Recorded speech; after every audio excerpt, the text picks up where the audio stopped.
ये दास अनिरुद्ध इस बात का गवाह है, मैं इस बात की गवाही दे सकता हूं।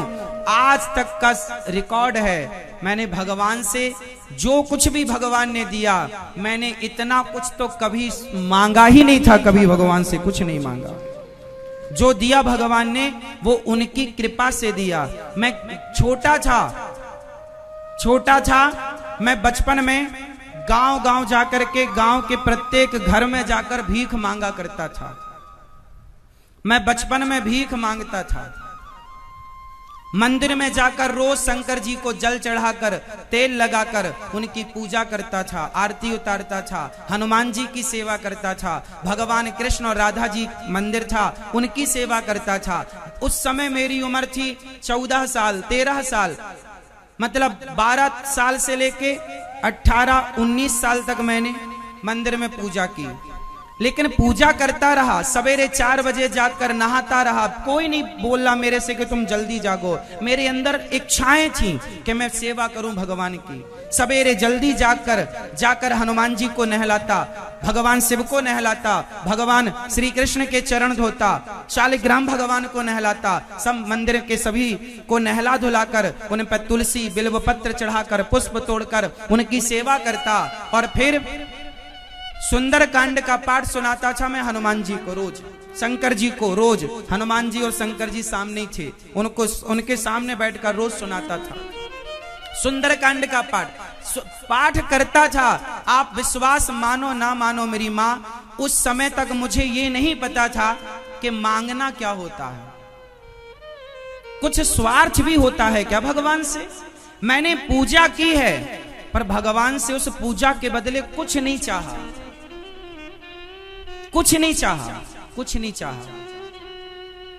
खूब हनुमान चालीसा का पाठ, सुंदर कांड का पाठ, पूजा करके फिर गैया लेकर मैं गांव में खेतों में जाकर गैया चराता था, गायों की सेवा करता था, गायों को प्यार करता था, कोई स्वार्थ नहीं था।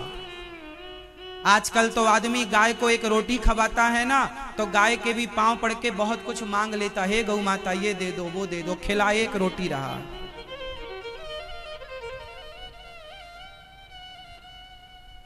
मुझे याद है मैंने कभी कुछ नहीं चाहा, कुछ नहीं मांगा, कुछ मांगा भी जाता है भगवान से ये भी नहीं पता था, इतना कम बुद्धि थी मेरी। बस करता था, सेवा करता। मैं अयोध्या जी गया, मैं संतों के पांव दबाकर सोया करता था। मेरा नियम था, जब तक साधुओं के पांव न दबाऊं सोता नहीं था। रोज मैं पढ़कर जाता, रात्रि का भोजन करता और पांव दबाता, साधुओं के पांव दबाता तो था, लेकिन इसके बदले में कोई चाह नहीं थी मेरे अंदर, बस सेवा का भाव था, करता था मैं। और एक बात बताऊं, जब आप करते हो ना, कहते नहीं हो ना, तो आपका किया भगवान देखते तो है ना मेरी माँ। ये जगत क्या देखेगा, देखने वाला तो कोई और है। विश्वास क्यों नहीं रखते आप? करो अच्छा कर्म, उम्मीद ना करो संसार से। कोई तुम्हें लात मारे, जूता मारे, गालियां देने दो। बैठा कौन है? वो न्याय करने बैठा है, वो तू कर्म कर, तू अपना काम कर। मैं बैठा हूं ना, कर्मण्येवाधिकारस्ते मा फलेषु कदाचन, तू कर तो सही। मैंने बचपन में सेवा की, मांगा नहीं, सब कुछ दिया भगवान ने, बिना मांगे दिया, मांगने की जरूरत नहीं पड़ी। मेरे जीवन की जब मैं होश संभाला, तब मेरी माँ मेरे कंधे पर झोली लटका देती और कहती, जा बेटा गांव से भिक्षा मांग कर ले आ, क्योंकि खाने को रोटी नहीं थी। गांव में जाता, मैं घर घर जाकर के भिक्षा मांगता, कोई आटा देता, कोई चावल देता, कोई दाल देता। मैं उनको रख के दाल की झोली में दाल, चावल की झोली में चावल, आटे की झोली में आटा रख कर ले आता। और माँ ने कहा था कि घर में रोटी नहीं है, ब्राह्मण का शरीर है, भिक्षा मांगना यही बचा है, इसके अतिरिक्त गुजारा हो नहीं सकता, तो भिक्षा मांगते। और गांव के लोग बड़ी श्रद्धा से देते थे।